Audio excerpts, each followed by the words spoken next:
I want to ask you about something specific, though, because I'm about to bring up something that makes some Christians squirm.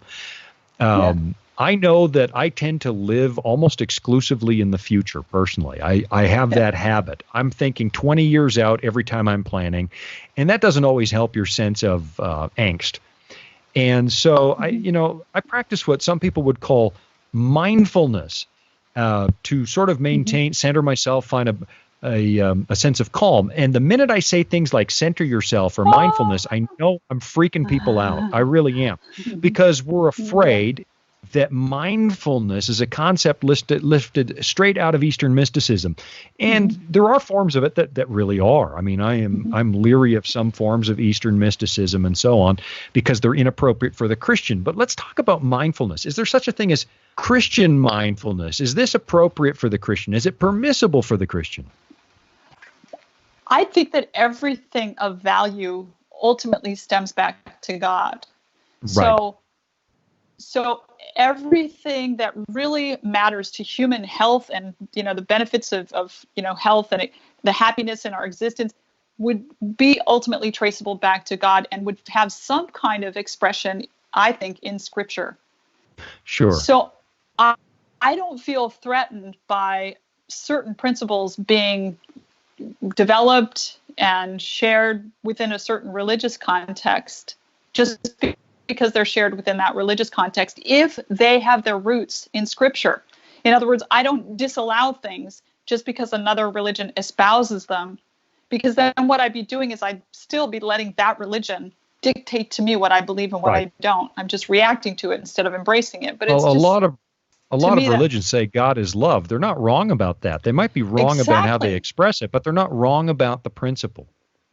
Nothing develops truth with the precision, the level of precision as I think Christianity, and the basic fundamental principles of Christianity are different than the other world religions as far as I'm concerned. But that doesn't mean that everything about those religions is wrong. So just because Buddha said something doesn't make it wrong. So mindfulness, as is practiced in the mainstream social sciences and counseling offices today, is taken from Buddhism. But the million-dollar question, which you just asked a minute ago, is it biblical? So what I've done is I've gone into basic, mindfulness practices as are practiced in, secular realm, and I've identified the aspects of it that are beneficial, that I would say are making a difference. You can have a certain kind of therapy where you do cartwheels, so do cognitive restructuring. Well, the cartwheels aren't helping, but the cognitive restructuring, well, then you package it as this certain kind of therapy. It's going to say it works, but it works because of what's right about it, not because of what's wrong about it. So I wanted to go into mindfulness and say, what's right about it? It may be packaged with some things that aren't helpful, but something is working. It's empirically validated over and over again. So number one, breathing, and we did that a minute ago. We talked about deep, slow breathing is generally used in any form of meditation, including mindfulness meditation. And I explained why that breathing is beneficial. And by the way, the pen of inspiration,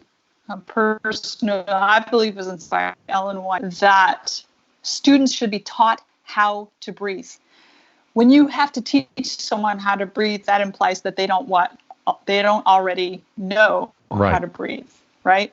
So people have to be taught how to breathe. So one of the important features of mindfulness is focus. So we tend to always be distracted by something. And so we have notifications, we have people walking in the front door, our phone, our computer.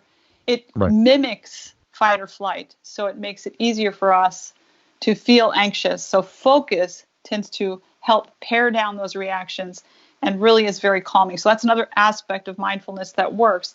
A third aspect is imagination, the recapturing of the imagination. I love this quote from the book Desire of Ages. It says, "We should spend a thoughtful hour in contemplation of the life of Christ, especially the closing scenes." So God would like our imaginations to be recaptured from all of the things that distract it. That's another aspect of mindfulness that is very effective. And then finally, objectivity, the ability to observe what's happening without getting caught up in it.